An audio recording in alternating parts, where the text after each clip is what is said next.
Tug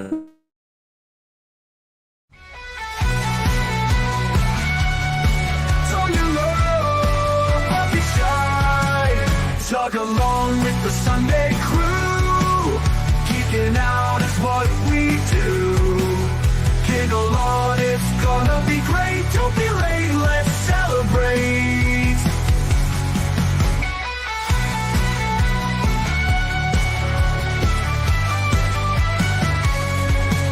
Science fiction on a screen so bright. Old classics and the new delights. The unapologetic geek will lead the way, with facts and fun to fill your day. Discussing every detail, every frame, from the eerie to the loud and the tame. Giggle along with all that's great. Those Sunday vibes you can't debate. Tug along with the Sunday crew. Geeking out is what we do. Giggle on, it's gonna be great. Don't be late, let's celebrate.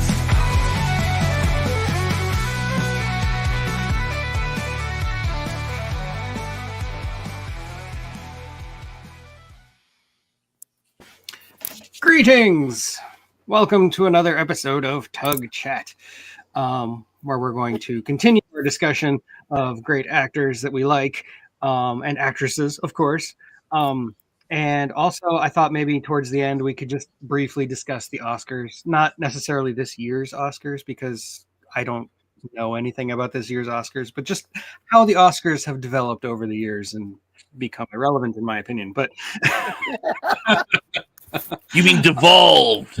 Have definitely devolved. I figure we could talk about that.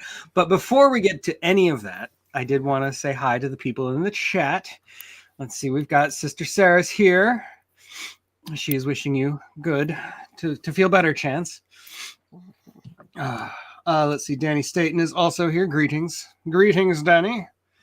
Just Carowin is here.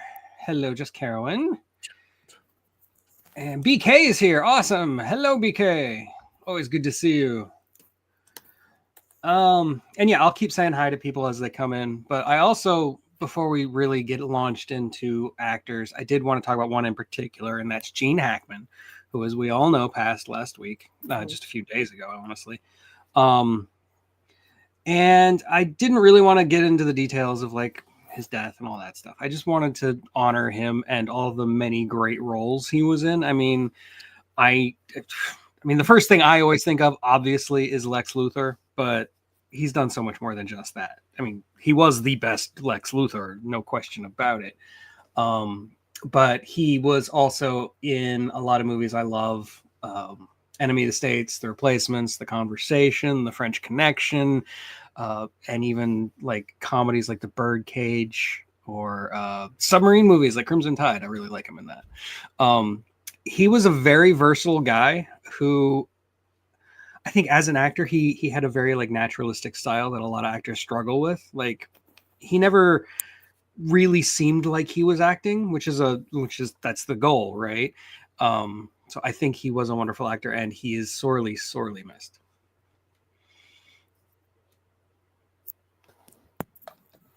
Yes, he is. Definitely. I like The French Connection. That's my favorite one with him. I think we should just get Gene Hackman out of the way now. Yeah. If I had to pick, for some reason, I thought he was absolutely outstanding in the Poseidon Adventure. Oh, yes, of course. Even though that was an ensemble cast. I mean, when you're with that much talent up against you and you're still the standout, I mean, you got a huge, huge props. Oh, and by the way, one of my favorite, if not the favorite comedy of mine of all time is Gene Wilder's Young Frankenstein. Oh, and yeah. he's in one scene in that movie, and he steals the film. Yeah. So, Blind. Yeah, the blind guy. The blind guy, exactly, which is actually from Frankenstein. Actually, Tug, you did a whole video about that, about most of the best segments from Young Frankenstein are actually from Young Frankenstein, are actually from Frankenstein 2. Bride of Frankenstein. Yeah.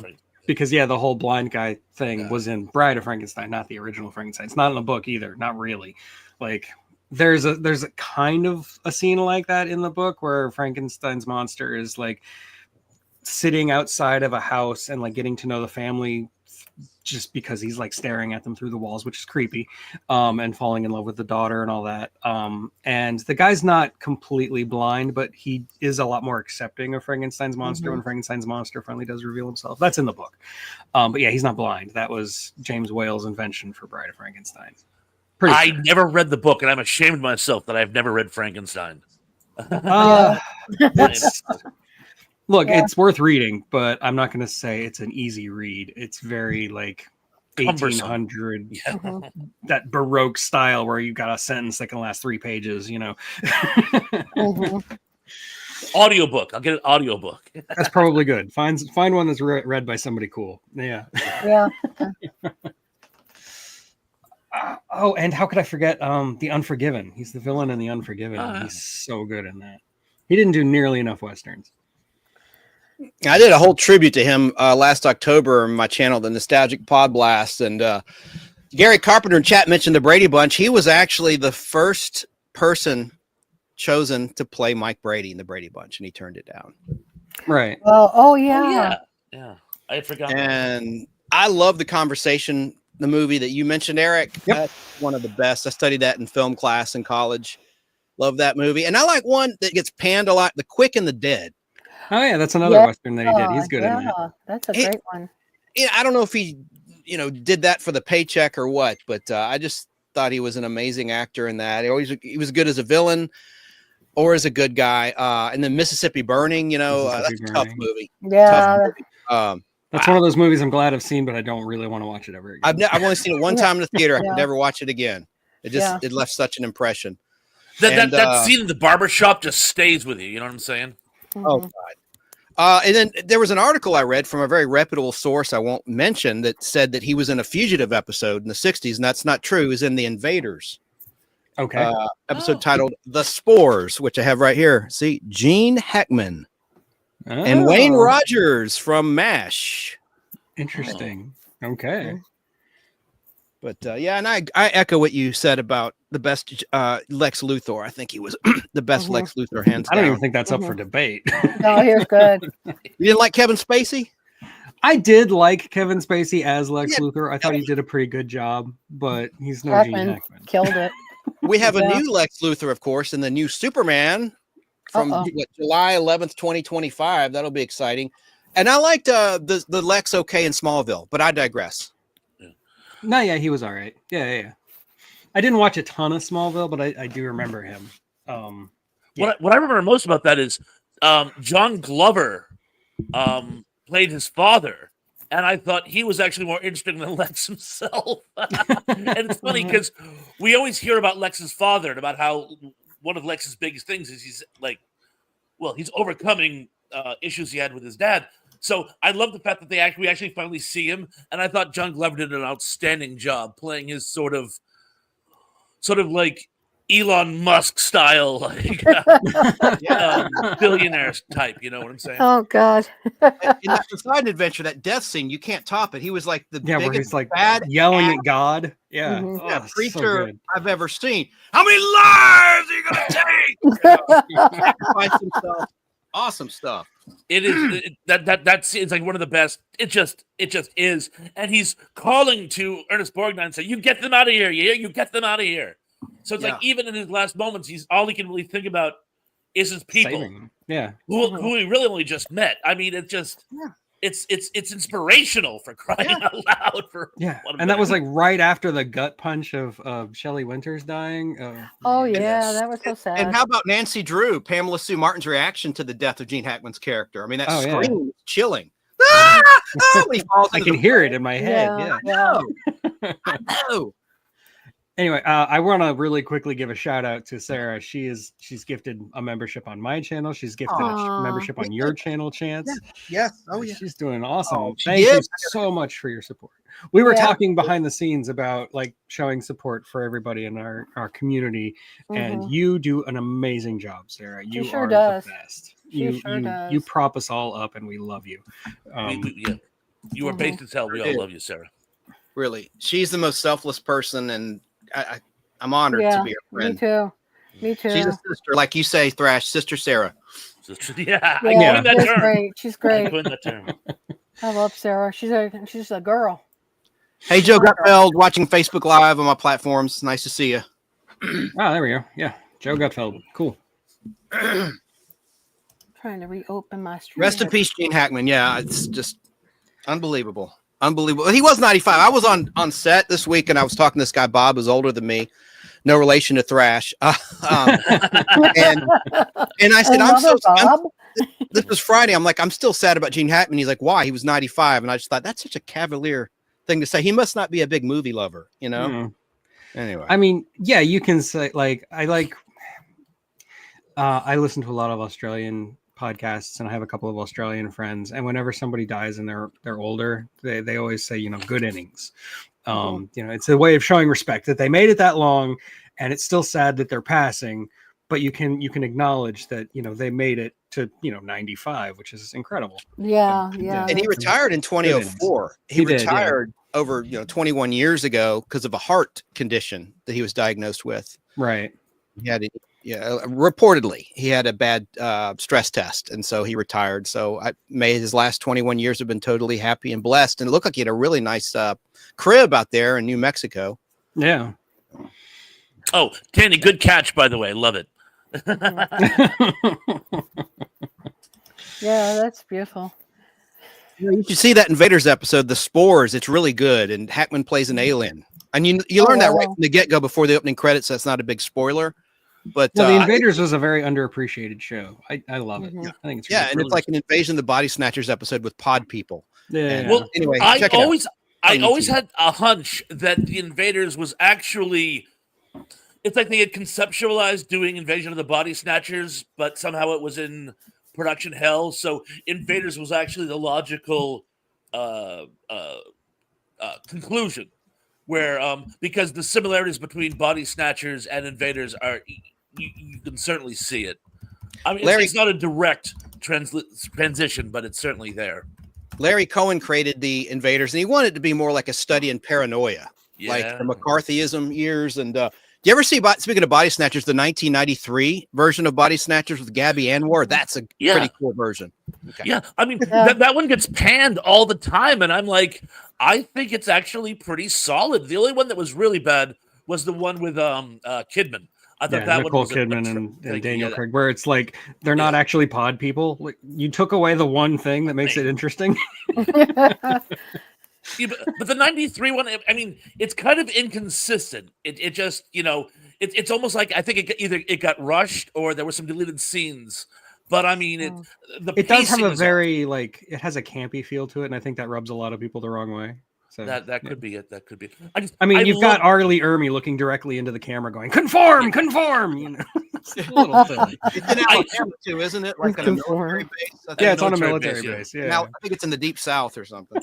I did love the scene where when the first time we get the scream, it's like something out of A Wrinkle in Time.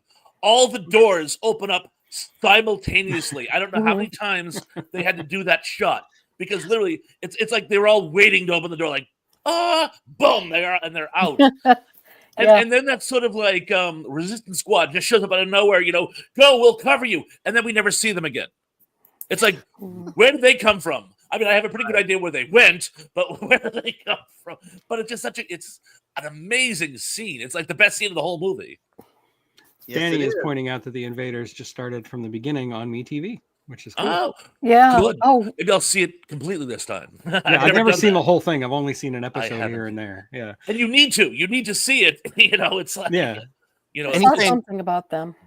Episode 2 was on last night. That has Roddy McDowell in it before Planet of the Apes. Roddy. And Harold Gould. Yeah. The original Richard Cunningham and the Love American Style pilot of Happy Days. I was watching something about shows that were like on and then they were off. They've been like putting them on my main YouTube thing and as an advertisement. So I watch it, and the Invaders was one of those shows where it was like, pulled off the air before it was anything bigger than it was. And I noticed, that Harold Gould was in it, and I was like, twice. Him? Yeah. It's like, because I just picture him from movies like MASH and things like that. I think he was in MASH. The MeTV prints are the ones from 1992 when the Sci-Fi Channel first started, and they're time compressed in many cases. Not all of them. I think 5 are not, but they're sped up. So, and they're really bad, washed out prints too from World Vision. Before, remember what it said at the end, World Vision? It was on the end of Little House on the Prairie in syndication. And anyway, oh yeah, those are really Aaron Spelling Company. Wow. Anyway, yeah. I did appreciate early Sci-Fi Channel though, because they would do that. They would take all these old shows and show them again for like my generation. So I appreciated them for that. And Thrash the Invisible Man, and shows that only lasted like 13 or 14 episodes. They had like the Sci-Fi series collection. The Immortal was a good show where this guy had immortal blood, and all these rich people wanted to find him for a transfusion, so they'd live forever, and they wanted to kill him. That's cool. Wow. I've never even heard of that. That sounds blood awesome. out of him. Yeah, that's the guy from Rat Patrol started it. Yeah, that's Linda Day's husband. He died in '83 of a heart attack, unfortunately. Now I can't think of his name. It'll come to me, but yeah. But that guy. But yeah, when the Sci-Fi Channel first started, it showed a lot of vintage sci-fi. Now it doesn't. In fact, I don't even think they show science fiction anymore. I think it's like MTV. They even changed their name, so it's SYFY. That's so stupid, that spelling. Yeah. I think. Bad word. The only thing I think that stays the same with them is on New Year's they do the Twilight Zone marathon, and that's about it. I mean, like everything else on there's changed. Twilight Zone is too good for them. Yeah, I know. Christopher George, that's his name. Oh, Danny and Indy both coming in for the win. There we go. Indy and Danny, they both did it. Excellent. Thank you, guys. Howard Cunningham, not Richie Cunningham. Yeah. Did I say Richie? Howard, yes, of course. Howard Easy Cunningham. Opie Cunningham. Sorry, Indy. I know. He just had a birthday, Ron Howard. Did he really? I didn't know. Yeah. I think yesterday. Cool. Ron Howard he got started with Andy Griffith Show. No, like as a director. Dobie Gillis. He was on Dobie Gillis. Oh, yeah. Splash. No, Splash was his. I'm like no, Roger he did. Corman. I was trying to think of the name Roger Corman. He was Night Shift. I think Corman. was his first big movie he directed. Yeah. I think with Henry Winkler and which was a Corman flick. Yeah. But yeah, Sugarland Express. I think no, that was Spielberg. That was Spielberg. Yeah. But yeah, it was like a road movie that Cunningham was on. And you guys remember Cunningham? His name isn't Cunningham; it's Howard. Tug, I know Tracy, you've heard of this show and Thrash, The Many Loves of Dobie Gillis. Yeah, I just watched that. I've heard of Ron Howard. He was on there before Andy Griffith's show as a little kid, a little shyster that would try to swindle money, and he took like the bottles from the back of the store to get the bottle deposit. Yeah. I honestly didn't know that. I know Warren Beatty played the rival. Yes, Dobie Gillis's ongoing rival, the rich kid. I liked with Thalia. Yeah. Susie Weld. I love Bob Denver in that role. I thought it was pretty funny. Work. Yeah. I remember Bob Denver from the Oh God movies. Growing up, I loved those movies. Like Oh God and Oh God, You Devil. Yeah. I like George Burns. George Burns was classic. He's one of the best gods ever. Always smoking that cigar. Made you wonder what was in the cigar. Oh my gosh. Now I'm trying to think of other actors who've played God, and Morgan Freeman, obviously. Yeah, I was going to say, Groucho Marx played him in an old.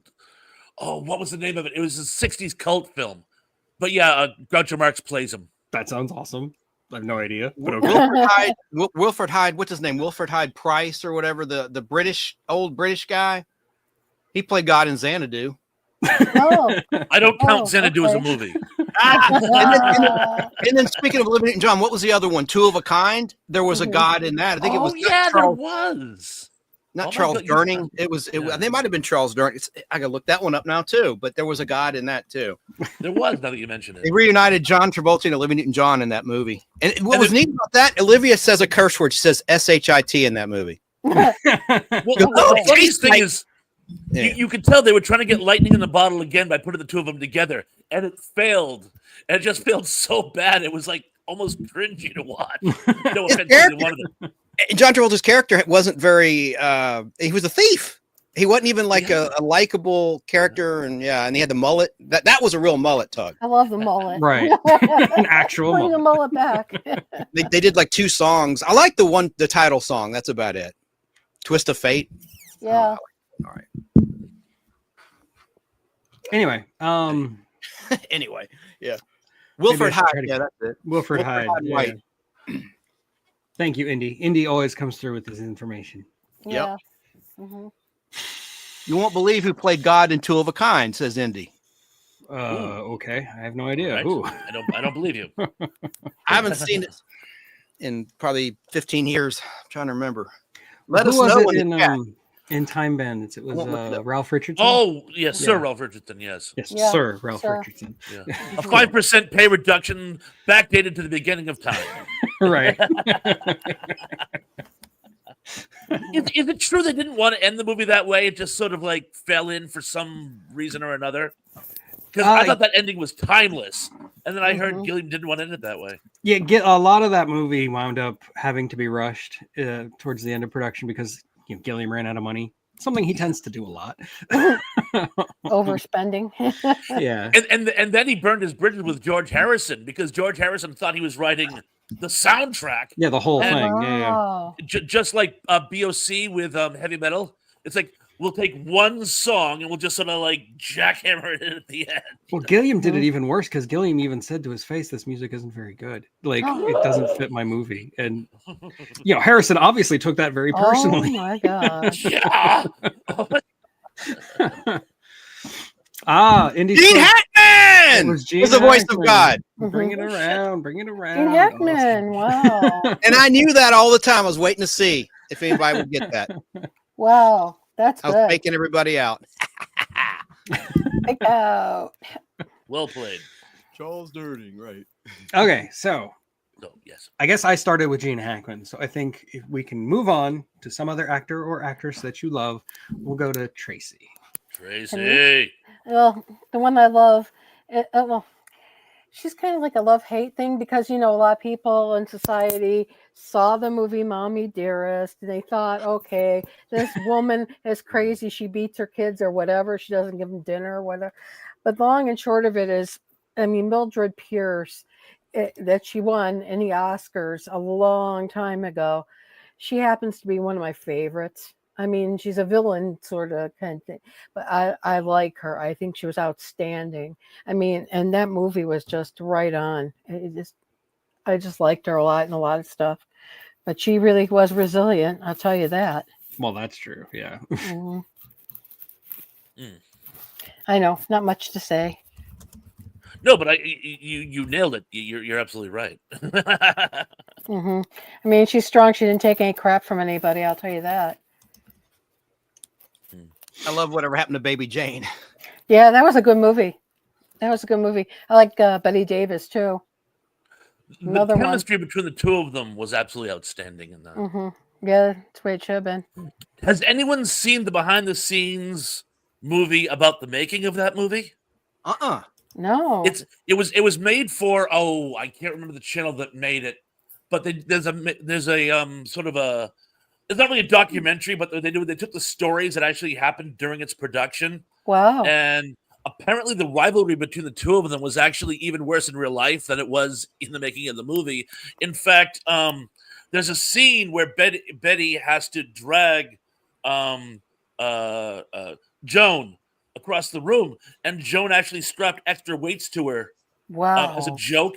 And Betty White hurt her back, and that back injury plagued her for the rest of her life as a result of that. Also, there's some the guy, he was King Tut in Batman. Bueno? Yes, Victor Buono. Yeah, okay.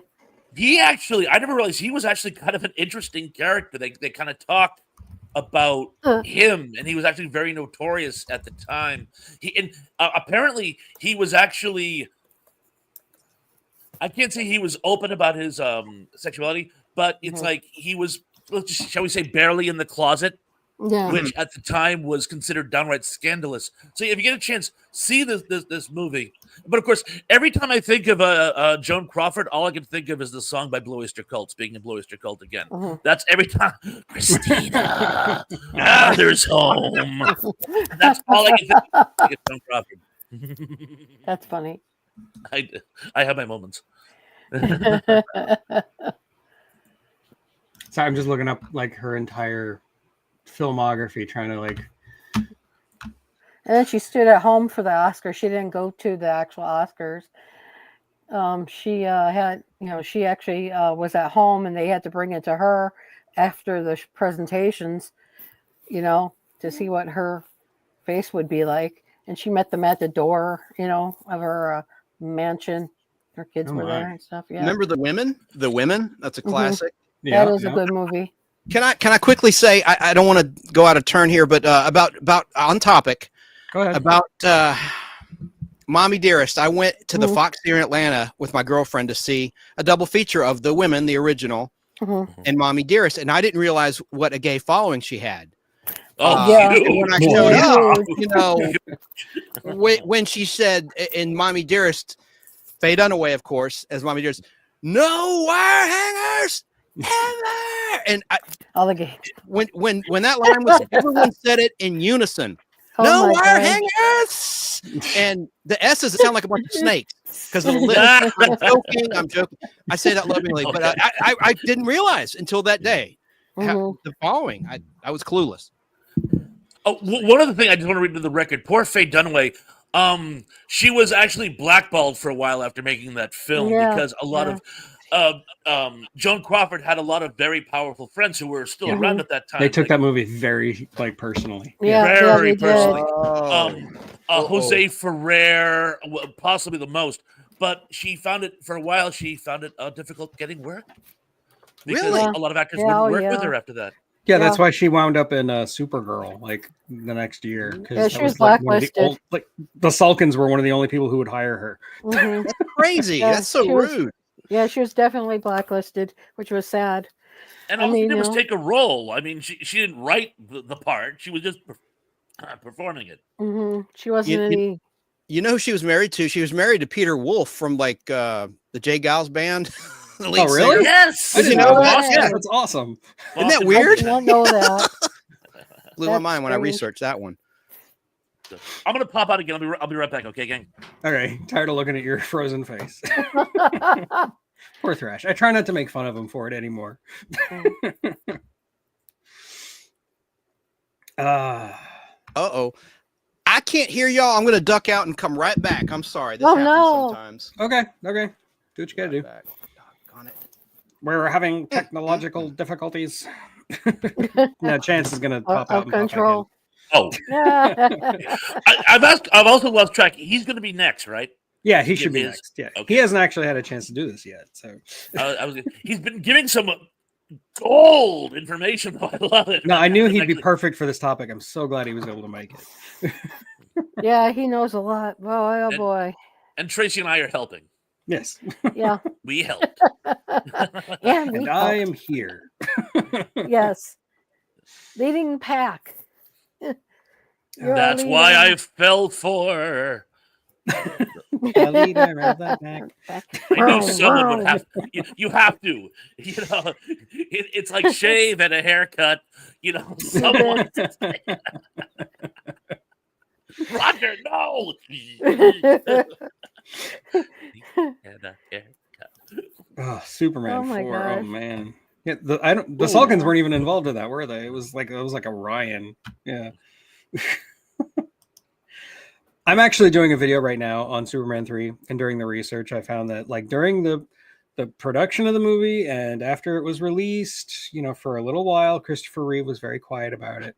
He was, very polite, saying, this is the movie I'm in. This is Superman. It's a great Superman movie. But then he basically told the Salkins he was never going to work with them again, and sure enough, he never did.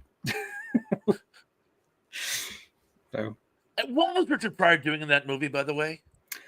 He once said on a Johnny Carson interview that he wanted to be in a Superman movie. That's it. That's the answer to your question. Because it just his whole character, it just didn't work. It didn't work comically. It didn't work for him. It just didn't feel right. It just at all. And I loved Richard Pryor. I even liked him in his bad movies. No, like, I mean, I grew up with Superman 3. It's something I'm going to talk about in my video, that like I have a really hard time being objective about it. I mean, I can recognize how bad it is as a Superman movie, but I grew up with it. Like, I would watch this with The Toy, and I thought of it as a Richard Pryor movie, not as a Superman movie. And as a Richard Pryor movie, it's better than it is as a Superman movie. So I watch it as a Robert Vaughn movie. I think it works best as a Robert Vaughn movie. I don't know, man. He's just doing generic Gene Hackman. But that was Robert Vaughn's villain character. Oh, I know. It's like that horrible movie. Was it called Half Moon, Black Moon? The car heist with Linda Hamilton. I heard somebody say something. I think Chance is trying to say something. I It's hear a him. blurb. Oh, There he is. Wonder Wheel. And don't worry, Andy, I definitely mentioned Office Space in my script. Now, sorry, guys. Well, since we're on the subject of Superman, Chance, this is something I wanted to bring up with you. In 2 weeks, like I was just saying, I'm working on a video on Superman 3 right now. It's going to drop next week. And then the week after that, on this live stream, I figured we could talk about I found the original idea that Ilya Salkind wrote down, the original outline. It's only like 3 or 4 pages. And I really want to talk about it. And I figured maybe you could come on my show, and anybody else who wants to, and talk about that and like what went wrong with Superman 3, what we like about it, and all that stuff. Like, I just want to talk about Superman 3, basically. So yeah. Thanks. Yeah, Thanks that's for the really invite. cool. But I know you're the Superman guy, so I definitely wanted you on. We'll talk about this guy. I met him, and there's my autograph of Chris Reeve from 1994 when I met him. Wow. May 14th, 1994 at the Castlegate Hotel. That's Don't need to make me big. You can see it well enough, but there's an autograph picture. Yeah, that's awesome. That's very cool. That is cool. And I shot video of him. I'm going to put on my YouTube channel that I've never published before on a micro tape because my converter broke, and I recently got a new converter. So I have to convert it, this converts to a regular VHS size, and I put it in my VHS to DVD converter. Then I put that DVD into my supercomputer and share it with the world. Very cool. Wow. And that should be That's cool from a cool 1994. square. Wait, you have a supercomputer? Is it going to assimilate you like it did Vera? Tying it's Gus Gorman built it for me, man. There you go. Huh. Richard Pryor, his character. That's fun. Thanks Indy for is a the invite. I would love supercomputer. to be a part of that. Yeah. Because I'm fascinated by Superman 3. Because like I was just, we'll talk about it in a couple weeks. I'll just move on. There's Yeah, definitely some yeah. good amongst that bad. Yeah. And have you seen the extended version? I'm sure you have. Yes, I have. I found it just recently. I Favorite just saw it for the first time, like We've got to talk about that a too. couple days ago. Yeah.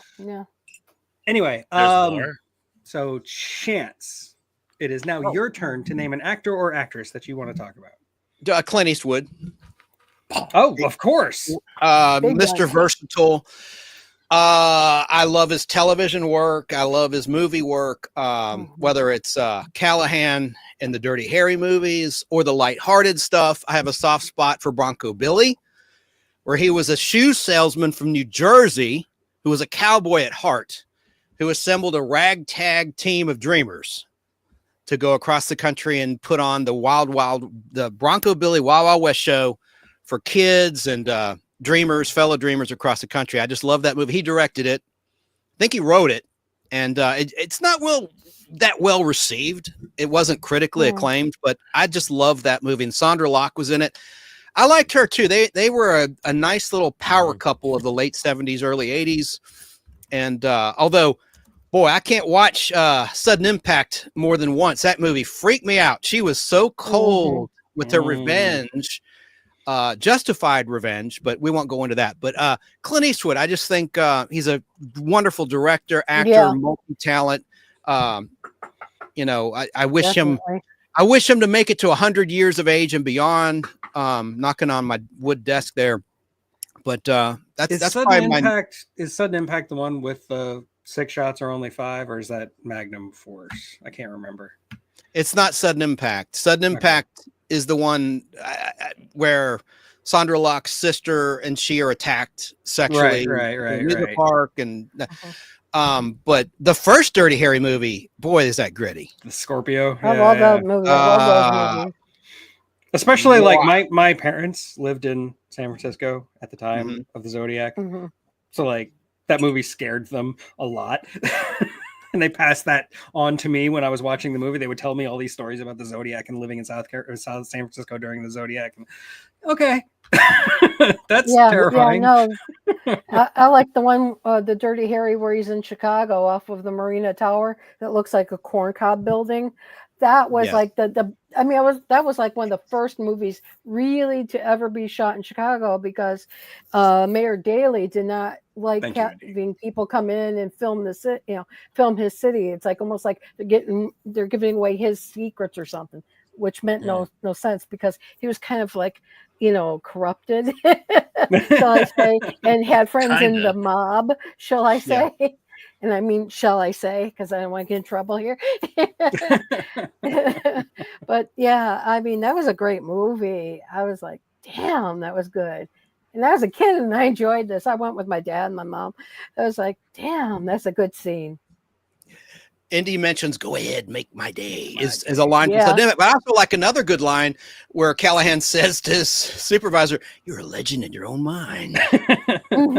I like how he has kind of a catchphrase in every single movie, and it's different in every single movie. Like a man's got to know his limitations and stuff like that. I love it. It's so cool.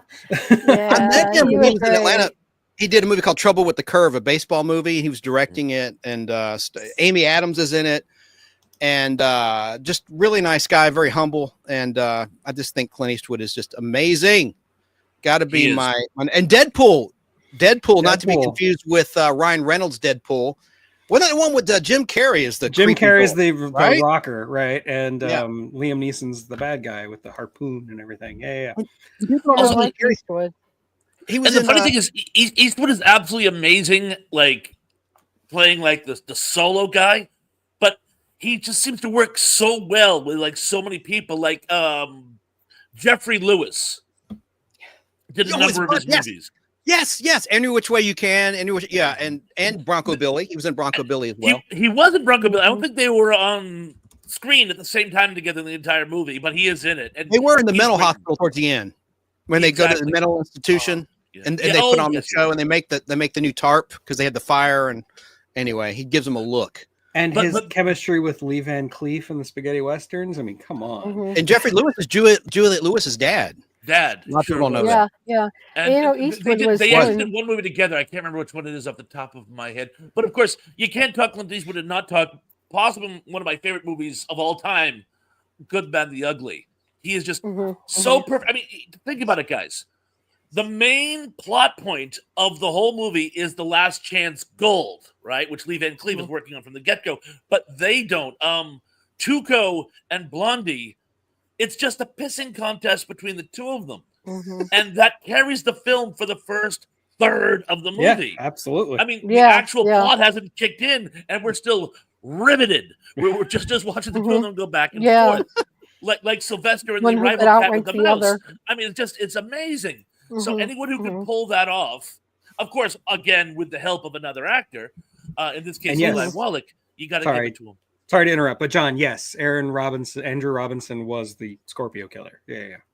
Play Misty for me. That's another good one. That was a directorial debut, Yeah, really? Jessica Walter is the psycho stalker. Yeah, she was great. I mean, I love that. She scared me. I mean, Clint Eastwood is so great, and the thing too is his range. Like you say, he did stuff with kids, and he could bring himself down to be relatable to kids as much as he's relatable to people in our generation. Like he scanned the whole gamut. The man has been around the block. And I give kudos to any actors who have done that. That's hard to do. We mentioned it before, but 2 Mules for Sister Sarah, obviously.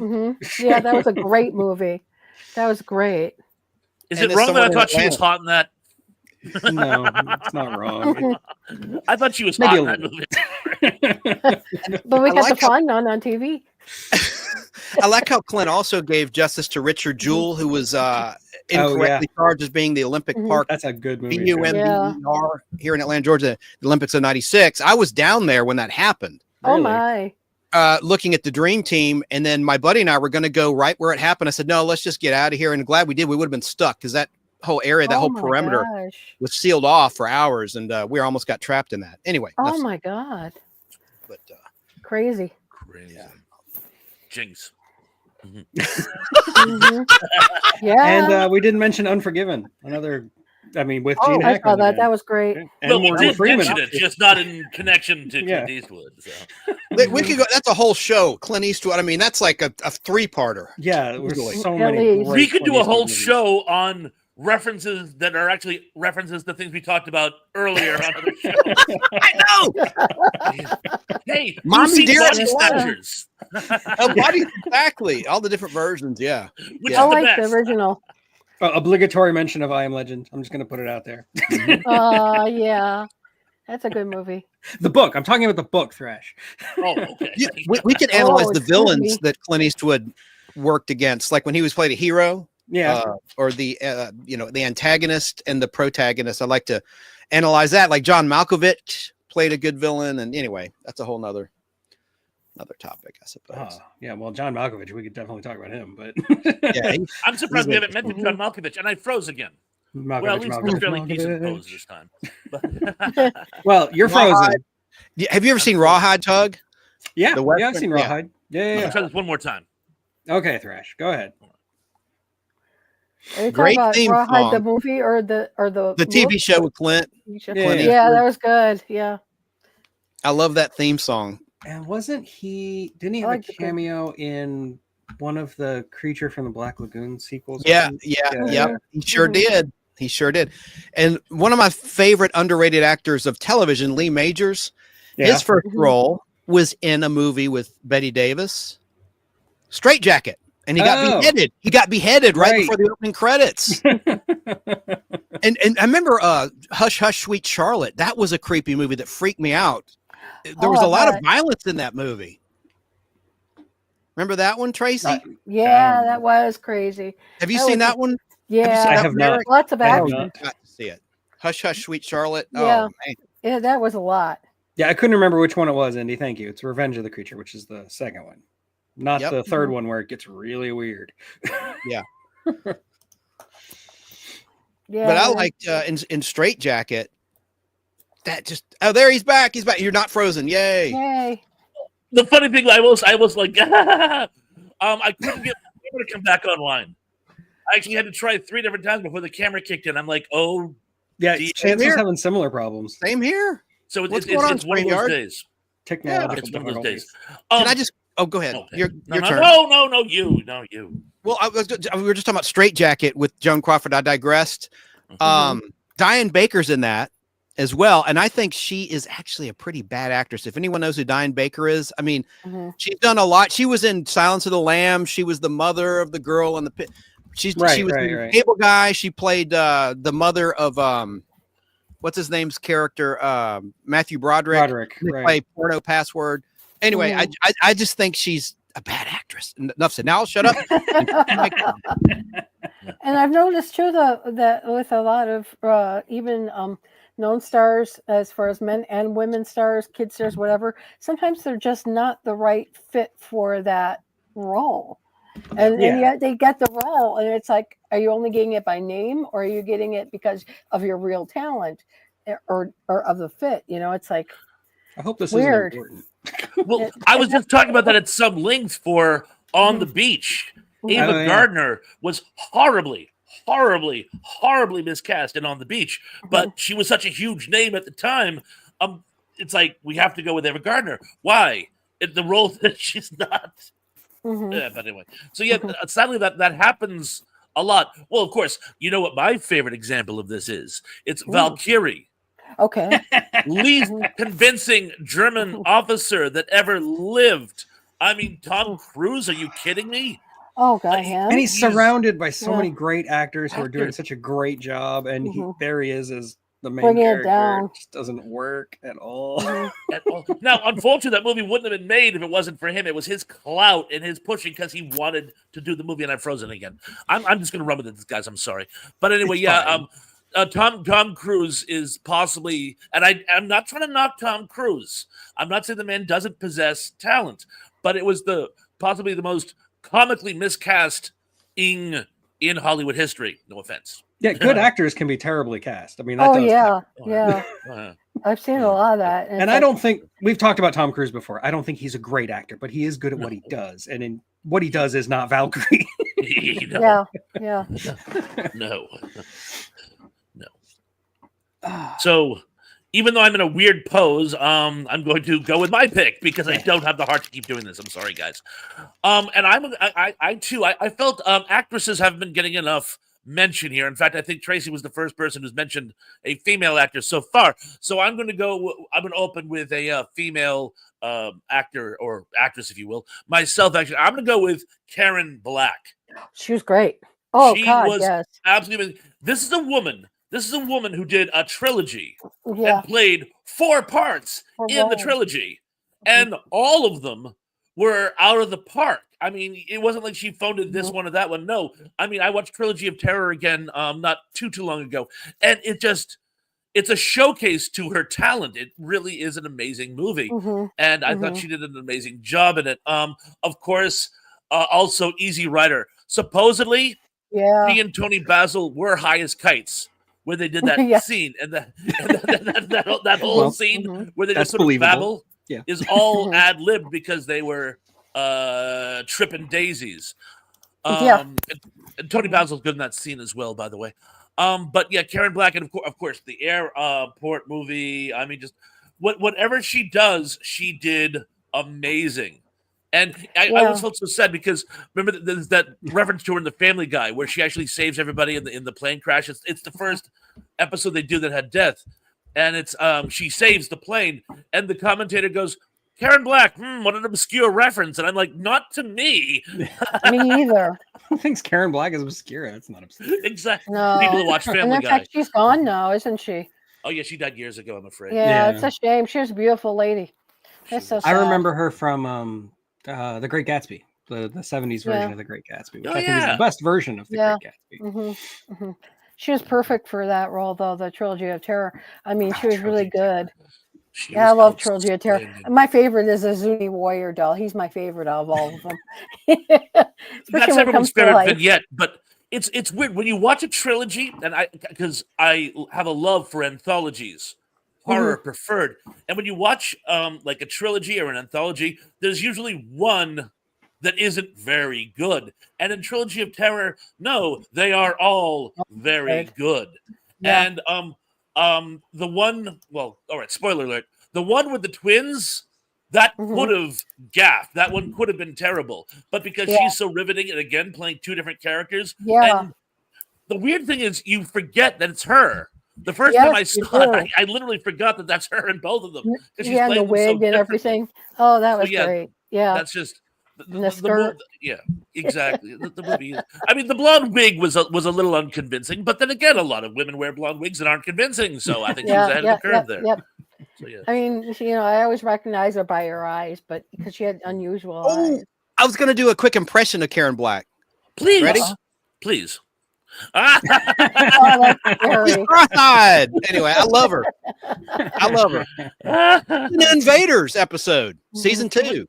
Really? She wasn't in an Invaders episode? Yeah, she was. Season 2. She in 1967. The Ransom is the episode title.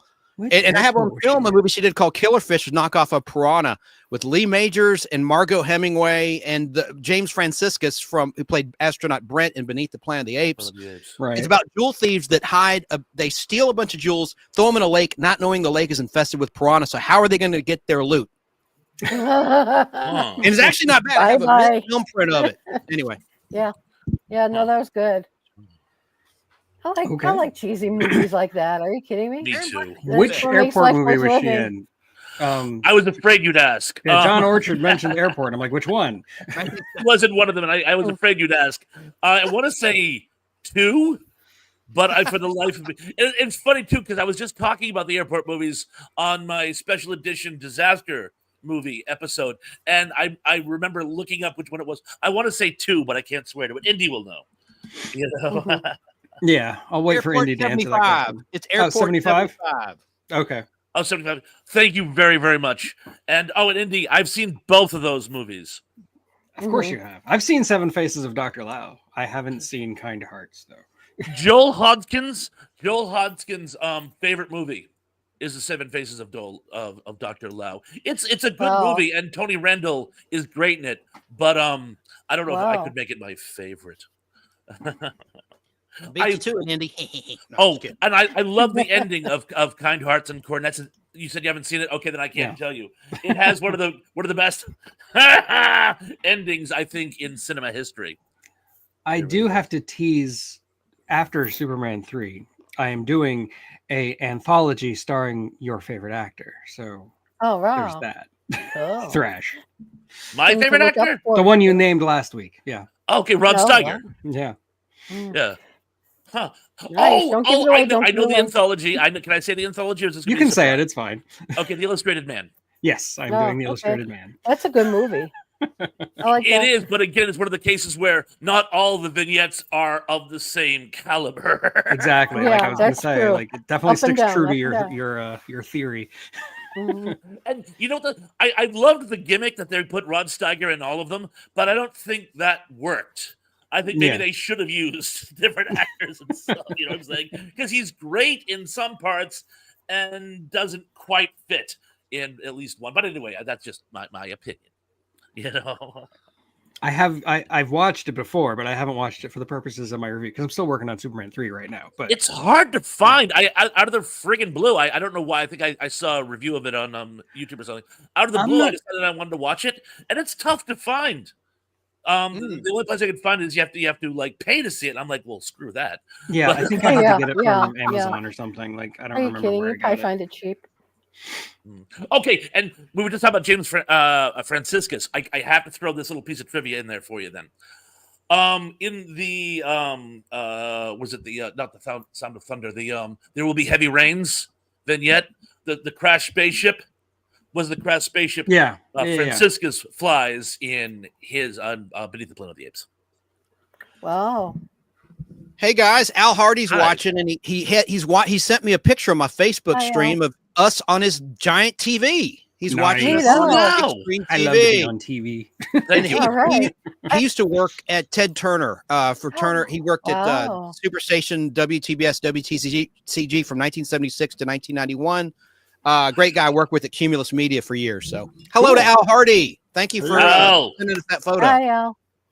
That's a great TBS was known for being a great station. I was in Chicago and I'd hear about TBS all the time. It was a great station. I'm talking past tense now, but yeah, it was one time. It was a hot commodity.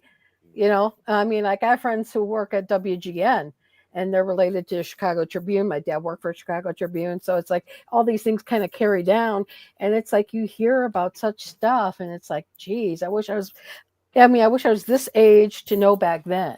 If you get what I'm saying, because I would have loved to seen more TBS in our area, but they didn't have like cable per se, you know, back then. I actually got WGN down in Orlando back in like the 80s, and they would show Night Court every night. That's how I got my Night Court fix, because they showed Night Court every single night. It's great. Al used to run the projectors. That's how they would show the classic cartoons and film before reel-to-reel film before it switched to videotape. So he ran the video department. Cool. Yeah. But remember the cartoons? They had great cartoons also. Oh, huge.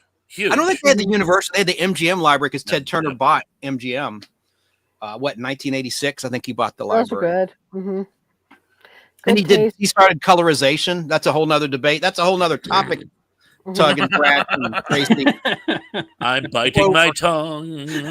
We're going to talk about colorization, and we're going to have to keep talking about Ted Turner. Yeah. The thing is, my whole thing is, and you guys may disagree, I say I'm all for it because you can adjust your settings of your TV to black and white. Make it black and white if you want. And some purists say it's not the same. The shadows are different.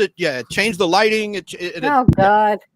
Like when they colorized Casablanca, it took out all the smoke because they were always smoking in the bar, and it gave it a very that smoke-filled room feel to it. When they colorized it, they removed all that, and it looked like they were on a stage. There are it took away. Mhm. There are Some. some movies I don't think should be colorized, like film noirs from Ones the in black and Yeah. white shouldn't be 40s colorized. should not be colorized. Like Citizen Kane, I like it in black and white. That's the way it should stay.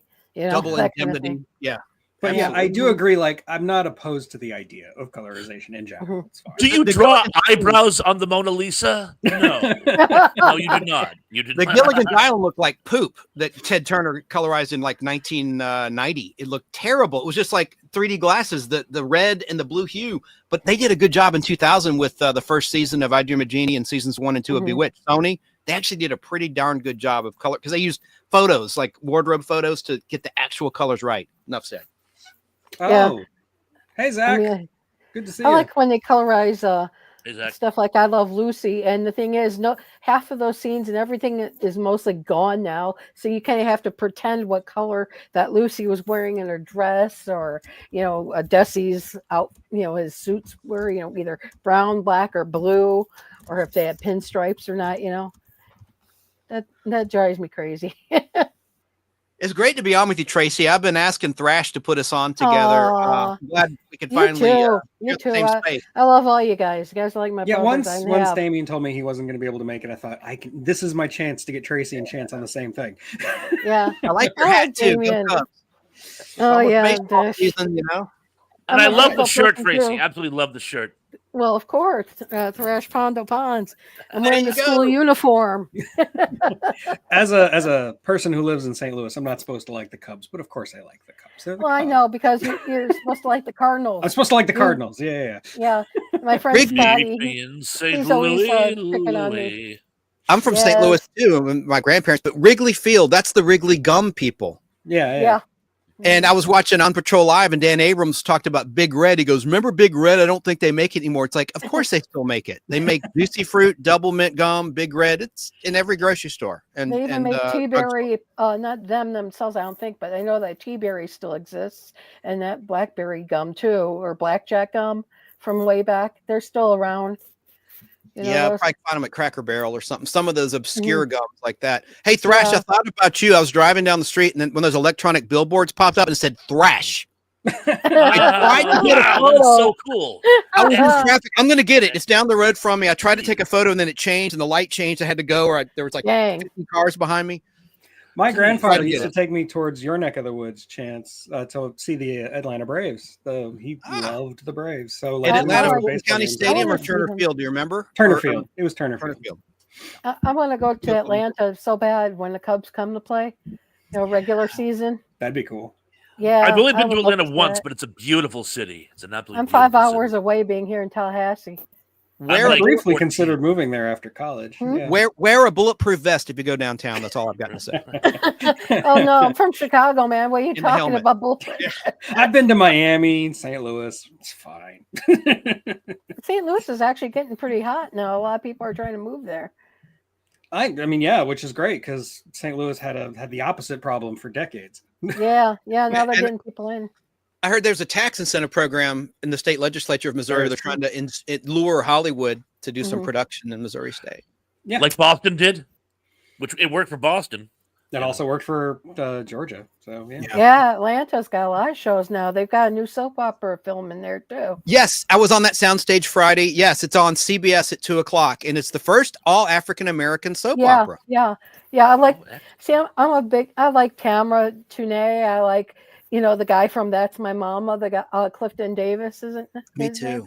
Yeah, and I like the other girl, the one whose husband left her and she's crazy, but I love Yeah. her. I just They love taped her. that in Universal. Mosley. I hope they can use a token white guy because I'd love to be on that set. Oh, I love watching that show. It's just it's more real than some of the shows are. Although I still watch General Hospital. I'm stuck on that for now. Nathaniel Bowden. I love Savannah. It's one of my favorite cities, but Mhm. it feels like a completely different country. Like, it doesn't even feel like America anymore. It's Savannah. It's its own place. I love River it. Street. River Yeah, Street. yeah. Baby. Yep. Savannah's It wonderful. is pretty. There's an I've seen unexploded pictures. bomb in there. Sorry, I keep over talking. That's fine. We all do. So I'm going to We're go ahead and excited. name one more actor, and then we're going to move on to talk about the Oscars. But the actor I wanted to talk about because I love him, and I don't think he gets enough love, is Guy Pearce. Oh I yeah. absolutely adore Guy Pearce. And for a while there, I would Mhm. watch every movie he was in. Like, even if it was terrible, I would watch it. Guy Because Pearce is great. the first movie I saw with him was LA Confidential. Like a lot of Americans, that was the first movie he was mostly exposed to us.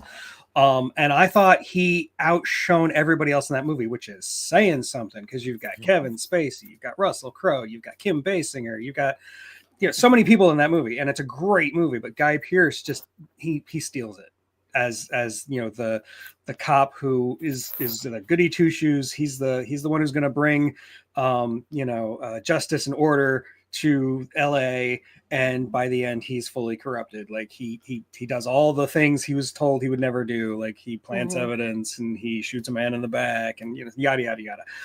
He's so good in that movie. He sells it I like that so movie. well.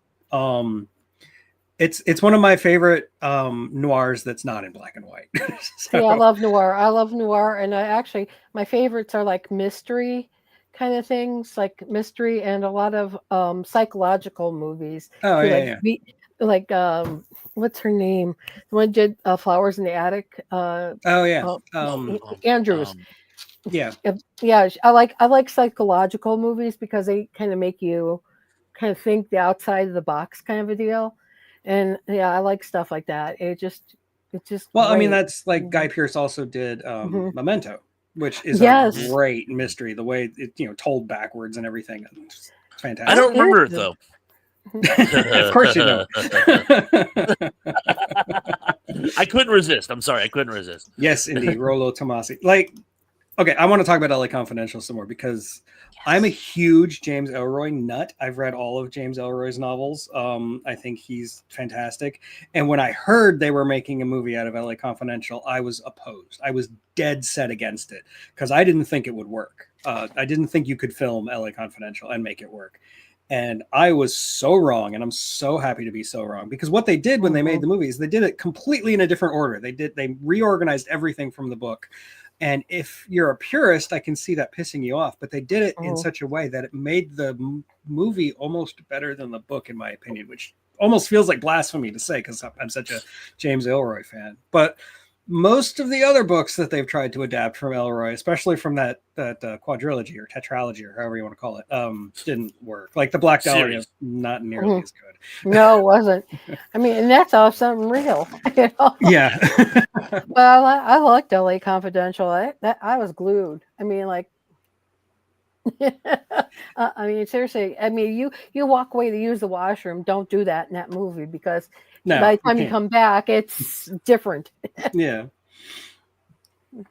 But also Guy Pearce, he's done so many other great things. I watched a lot of his old Australian work. I like some of the stuff he did after that, or like some of the more obscure stuff like Ravenous, which is a goofy movie that I love. And he did The Time Machine, the remake of The Time Machine, which that was a good movie. I have issues with that movie, but I think Guy Pearce was fantastic in it. Yeah, he wasn't bad. That I'll grant you. That I'll grant you. And he also is a movie I always sing its praises. I've mentioned it on the stream 2 or 3 times now. Is Lockout, where he plays like a 80s action movie hero in a just in a weird futuristic space station where he's trying to save the president's daughter, and he's quipping like Bruce Willis and Die Hard. And it's so good. He does it so well. I don't know why Guy Pearce isn't in more action movies. He's so good in it. So yeah, Guy Pearce does not get enough love. I absolutely adore him. I think he's even great in bad movies. So yeah, I like him. You ever see The Last Vermeer from 2019 with Guy Pearce? Good movie. Oh no, a more recent one. No, he's totally in character. And of course, Lawless. You ever see Lawless? Yes, of course. I played it. I was his henchman in that movie. I tarred and feathered the bootlegger. Right. Wow. I know. That's I know. squared. Got to make it about me. No, definitely. Always plug yourself. Do it. Please. That's rule number one. I want to hear more about your life. He gave me acting tips on the set. He goes, "Not so Chance." He goes, "Understand my character is I'm going to censor it. An effing C word." I got you, and so they did a close up of my hands, and I grabbed the tar and I tar and feather the bootlegger we catch in the woods. And his character is very sadistic. It's a sadistic lawman. But enough said. He was really. And he asked me, he goes, "What's he gonna do around here, Chance?" He goes, "I want to go for a drive and look at the country." I said, "Well, Head up 85 South Rear in Noonan, Georgia. Head towards LaGrange. All you'll see are trees. He goes, perfect. He wanted to just clear his head. He was really cool. And Time Machine, and what about Iron Man 3? I mean, Iron Man 3, yeah. Iron Man, I thought he was okay as a villain in that. No, he was good. Yeah. Unlike Ben Kingsley, the great Ben Kingsley. Ben Kingsley steals that movie, though. He does. Trevor Slattery. He's not the Mandarin. Huh? I know a lot of people hate the movie for that twist, but I love it because Ben Kingsley's so great as like the hapless actor. Gandhi himself. Yes. So speaking of Gandhi, I think that segues us into Oscars. Like, what happened to the Academy Awards? Like, that's the question I just want to ask. You want it chronologically or in order of importance? However you want to say it, that's fine by me. Well, I mean, it's obvious. Hollywood has always been political. This is nothing new. This goes back to the beginning of Hollywood, the 1920s. But what happened was the politics was sort of a sideshow of an industry of integrity. Over the decades, the politics has become increasingly important to the point where the actors, I think some actors actually do it against their better judgment. I think some actors make political statements because they're afraid it'll hurt their career if they don't.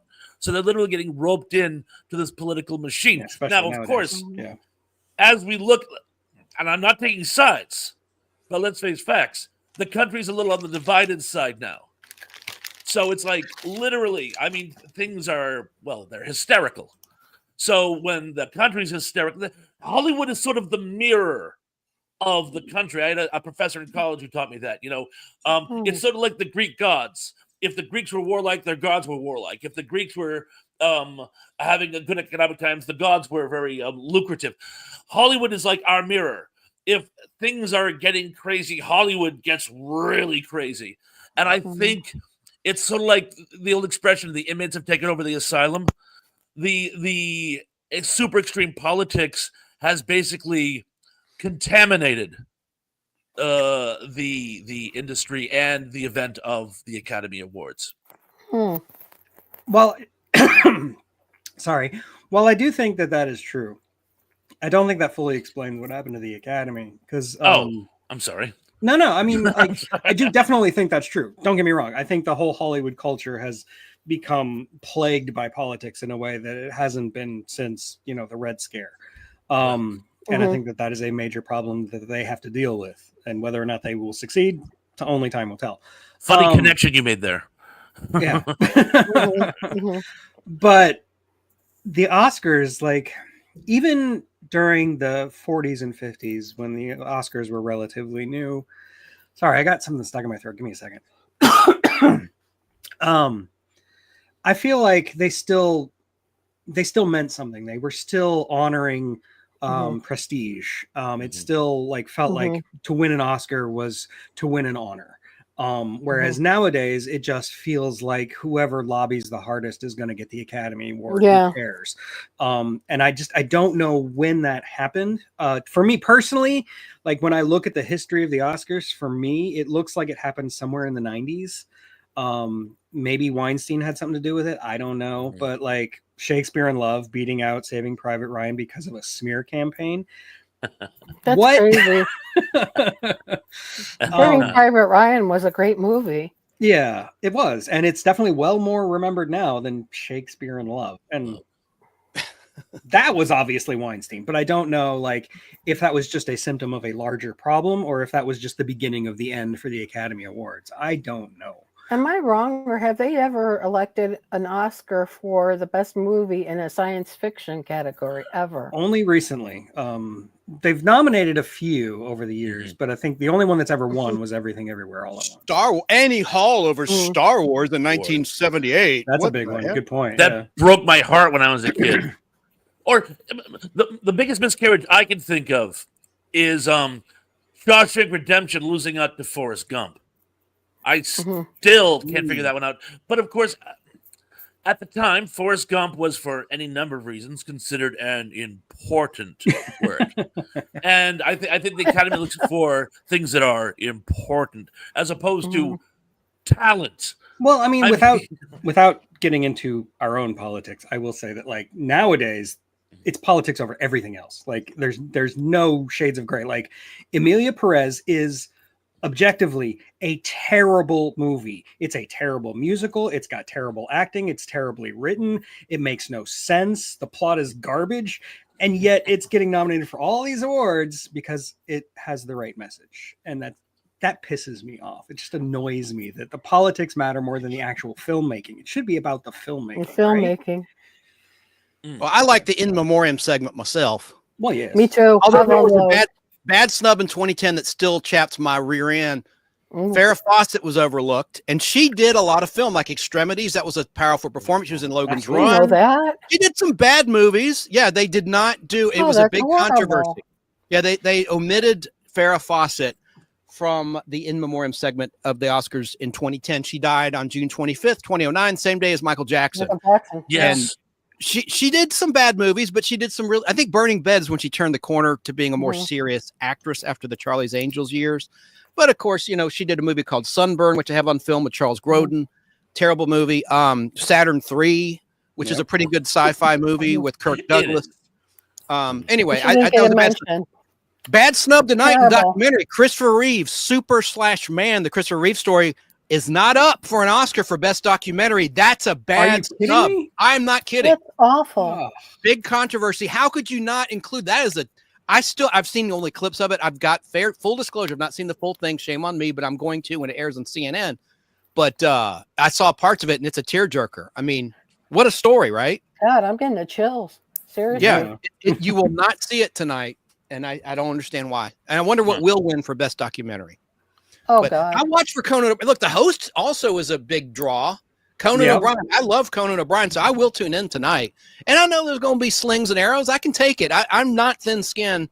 It's just jokes, you know. But no, and I always watch the Oscars, even though like I don't respect them at all anymore. I still watch it.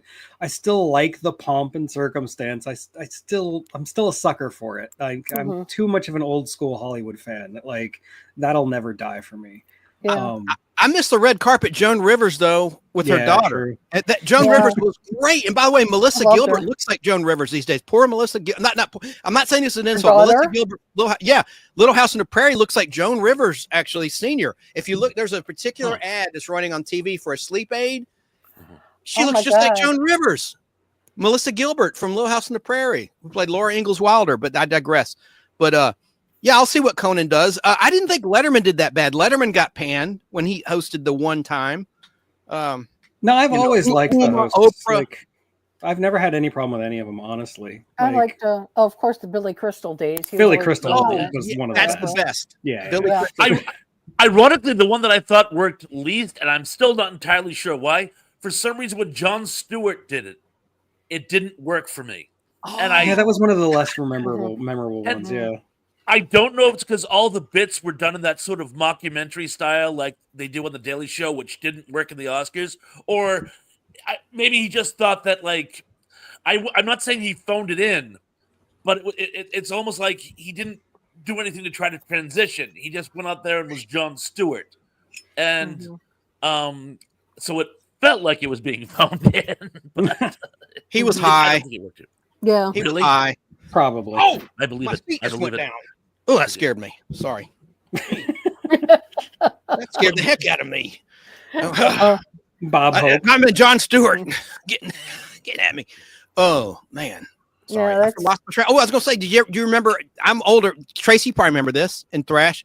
Sally Field. You like me. You really like me. Yes. I remember seeing that as a kid. I was like, wow, that was actually, I thought it was kind of a moving speech. You know, it got panned and mocked. They made fun of her for years, but it was organic and it was sincere. Yeah. You know, it's like, you know, come on.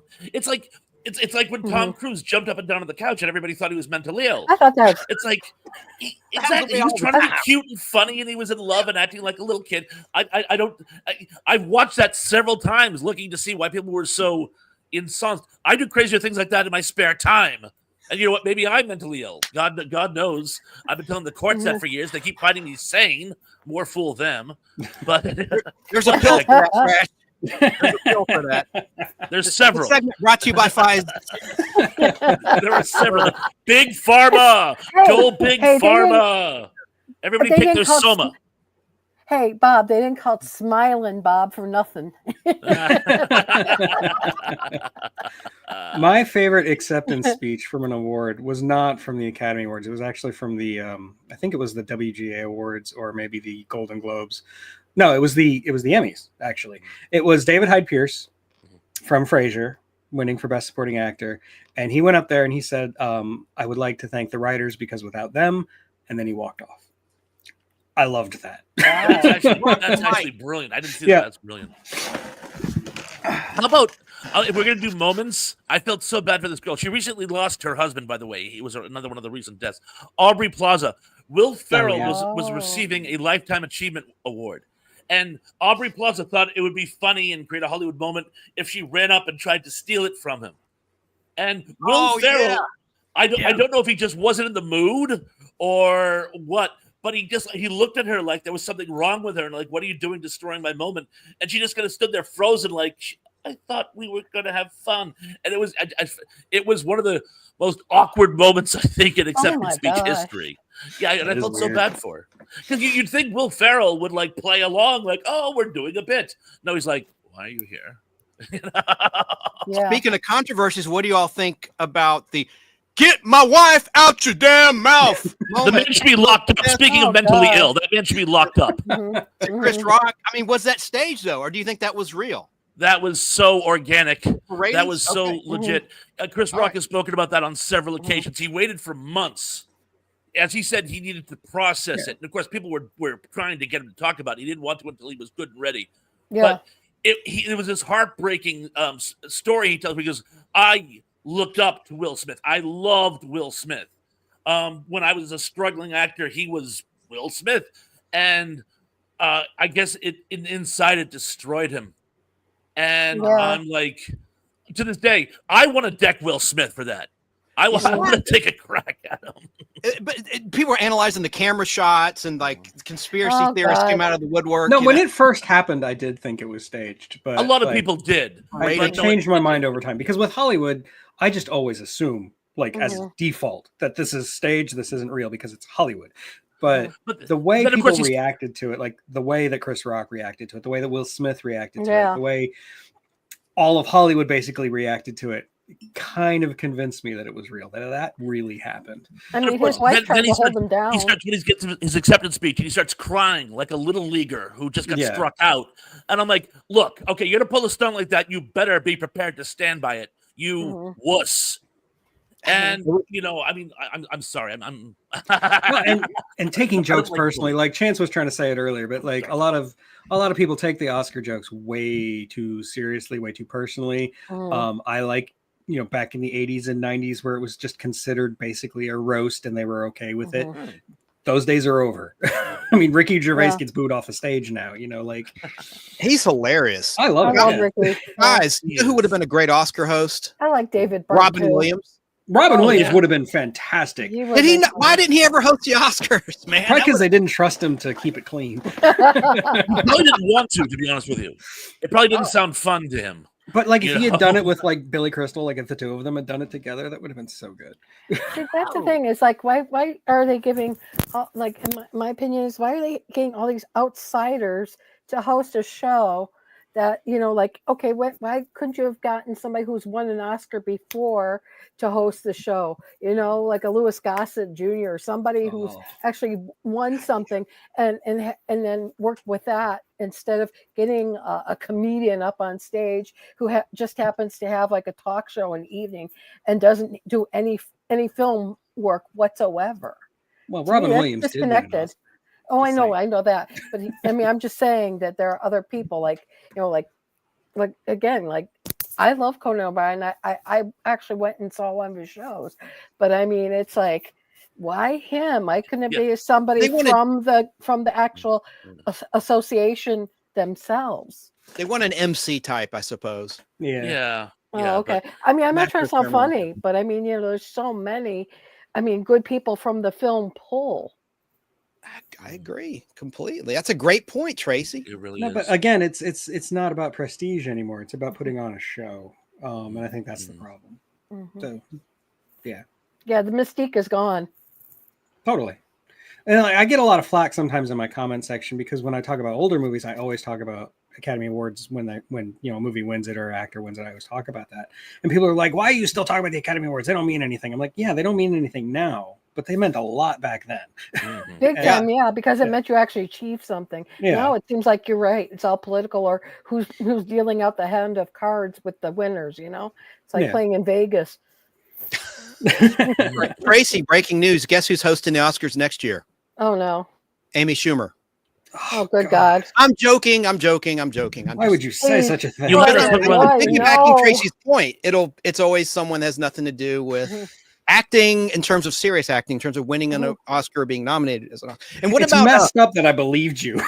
Yeah, we all did. We all did. what about Marlon Brando, who did not appear Oh, yeah, when he he, won his plight with the American Indian? Indians. Right. Yeah.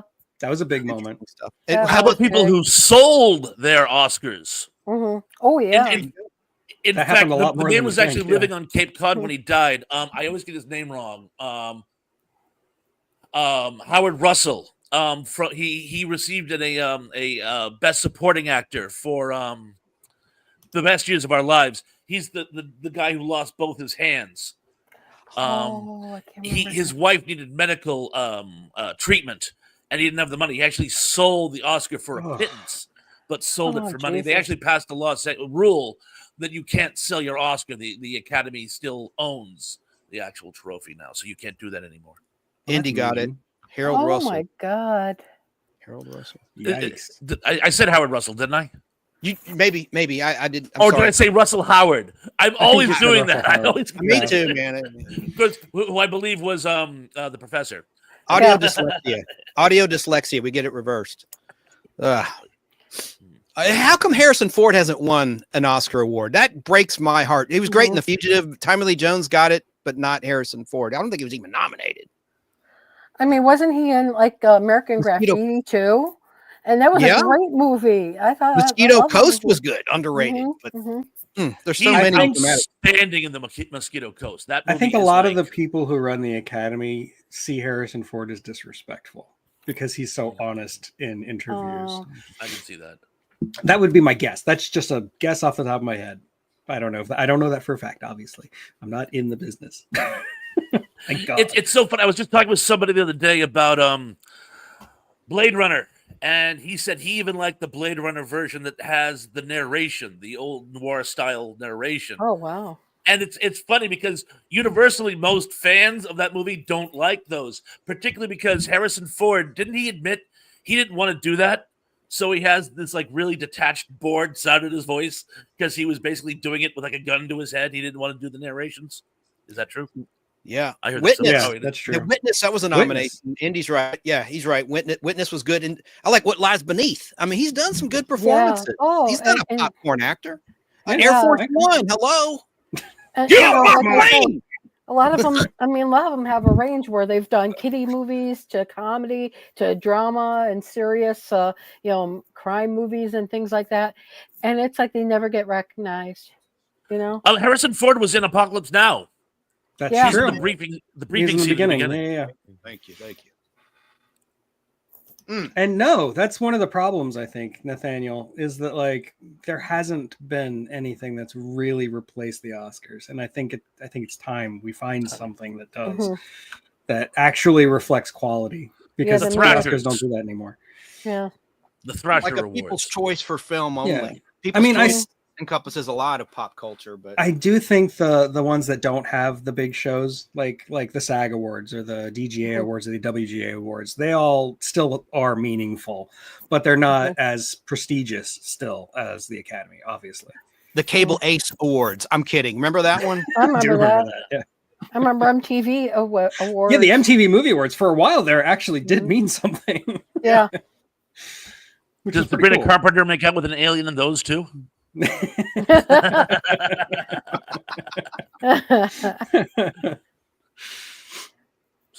Another one I thought should have won was Sigourney Weaver. I mean, she is really believable. She's been in all sorts of movies. She's been the femme fatale. She's been this one. She's been that one. She's been in chick flicks and down and out movies and all this other stuff. And that woman did not get anything for I mean, that was really kind of convincing, to a lot of us back in the day. See something crawling out of your belly like that. But no, seriously, she's great. Yes, she is, and she also has a distinction of being the hottest woman ever to be named Sigourney. Well, yeah, well, her first name is Susan in reality, but yeah, she's a beautiful lady. Yeah, absolutely, I mean, it's like a beautiful inside and out. Galaxy Quest. Hello, yeah. And, I mean, she did Pepsi ads, and what about with Harrison Ford? Working Girl. Working Girl. She did get a nomination for that. Like, she also got a nomination for Gorillas in the Mist, and I think she actually got nominated for Aliens as well. It's crazy because these people think they're just one way, and it's like, yeah, they're pretty on the shell, but they're also beautiful on the inside. Look, like Farrah Fawcett, she gave to kids, and she bought school books for kids and things like that. She also had charity. She had Sigourney Weaver has charities where she's done stuff like that. They're philanthropists, which makes them even more special in my eyes because it's not just a shell, but it's the actual human being. It's like the one who played Dawn. Dawn on Gilligan's Island? She played Dawn Wells. She also is a philanthropist. All these people who give back, in my opinion. Yes. And I was so heartbroken. She lost all credibility because she got pulled over in a routine traffic stop, and they found a single marijuana cigarette, because you can't say joint, marijuana cigarette in her car, and for some reason they crucified her for that. I did not know that, dude. It got the French connection. Wow. And Don Wells was in The Invaders too, the year after Gilligan's Island was canceled, the season after. And can I quickly say, she Entertainment Tonight got this wrong. They had an episode where she was interviewed like in 2000 and something, and they said, we're going to reveal home movies that Don Wells shot on the set of Gilligan's Island with her Super 8 camera. God. It didn't say Super 8, but it was silent. It was the Invaders set. They were at the Vasquez Rocks that they used in Star Trek and Arena for a season 2 episode titled Dark Outpost. And it was clearly from the Invaders, and Entertainment Tonight claimed it was the set of Gilligan's Island. All right. I liked Arena, the Gorn, my favorite. Next to Rodak. I have heard everything you have said. And the man in suit actor was the same guy who did the rabbit in Shore Leave. Oh, well. Yeah, I did not know that. Yeah. So, hair today, Gorn tomorrow. Yes. I've been interviewed. I'm Gorn. Go ahead, Chance. I've been invited to do a convention, and I'll tell you the name, April 4th, 5th, and 6th, and the woman inside the Salt Vampire Monster is going to be there. Ooh, and awesome. Marta Kristen, Judy from Lost in Space, I'm going to interview them. Oh, amazing. So nice. Very cool. Chris invited me to that, and I got a media pass, even though I'm not traditional media. And she also plays a mermaid in one of those old beach movies. It's the one that was later. It was the inspiration for the movie Splash. She plays Lorelai. Oh yes. That's right. Good movie. Thrash and Tug and Tracy, did you know though that the woman who was in the Salt Vampire outfit in the Man Trap, the M113 creature, was also a Telosian in the pilot The Cage, the original Star Trek pilot? No, I did not. Wow. You're kidding. Same lady. Actually, I didn't know that either. I'm going to tell you the name of that convention. They deserve a mention. If you're in Duluth, Georgia, it'll be Duluth, Georgia, April 4th, 5th, and 6th. Wow. Find it. Beach Blanket Bingo. Oh, thank you, Indy. Hey, Beach Blanket Bingo, is that the one that Stevie Wonder sings at the sings in? I don't remember. Stevie Wonder is actually one of the talents in one of those old beach movies, and I thought it was Beach Blanket Bingo. I can't remember. They all are one he was giant really young, movie in I my bet. head. He was like 8 or 9, I think. Yeah, he was really young.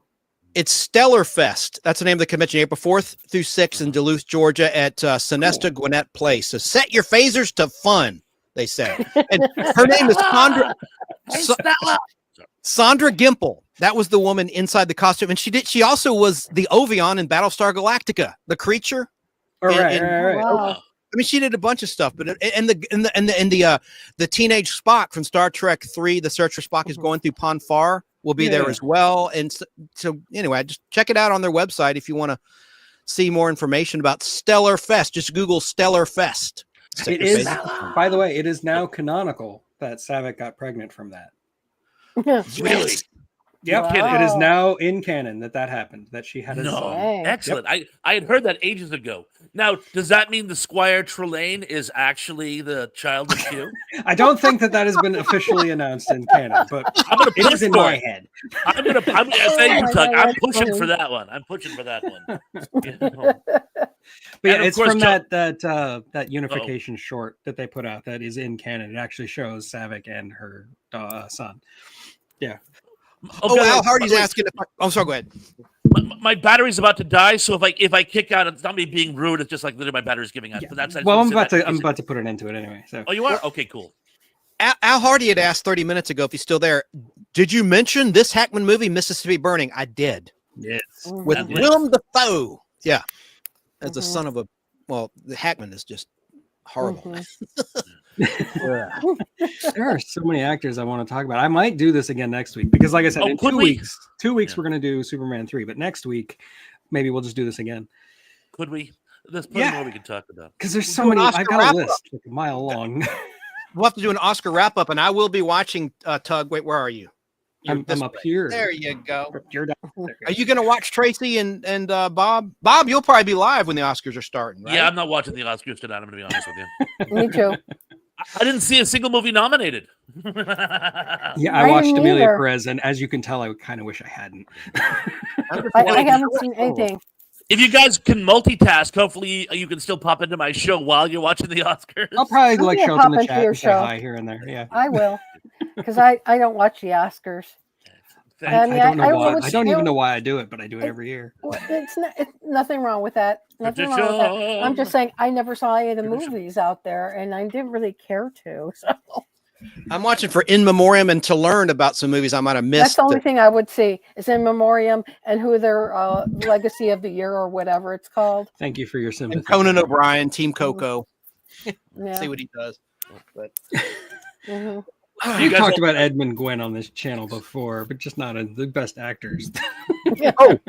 hey, before you pull the plug, shout out to Martin Landau, who won an Oscar for Ed Wood, one of my Yes. favorite actors of all time, who I had lunch with in 2011 on the set of Anna Nicole, the Lifetime TV movie. Anyway, he was such a nice man, and I'm so glad he won an Oscar before he stopped aging. Yeah. Yeah. Yeah, I like to say, Yeah. instead of they died, something I came up with, they stopped aging. I'm going to start using that. Oh, Yeah. that worked. That I worked. think it's also the closest Bela Lugosi ever got to a Academy Award. So pull the string, Oh, pull the string.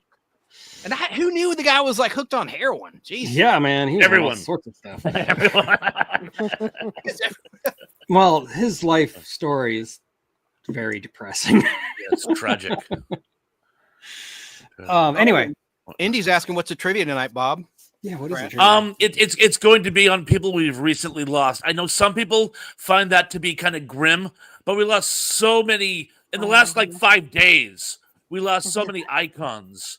Now I must say it's skewed to Gene Hackman. 3 questions involve him. The rest, person gets 1 question. But it's Good. going to be on look recent forward to it. fallen Maybe I'll comrades. get one this time around. I don't think that's uncouth. I think that's just a way of honoring them. Like we're Right. supposed to remember them, not like That's right. Forget them. not forget about them. You know, like yeah. Well, I mean, Thank you, some people just get depressed talking about the fallen, and I I mean, I can understand understand that. Yeah. Yeah. So, but in this case, there are so many. I'm like, I have to at least talk about it, or it'll be the elephant in the room if I don't. The beard does look very good on Chance, by the way. I just don't like It the works gray. on Chin. Yeah. I'm going to have to get some just for men.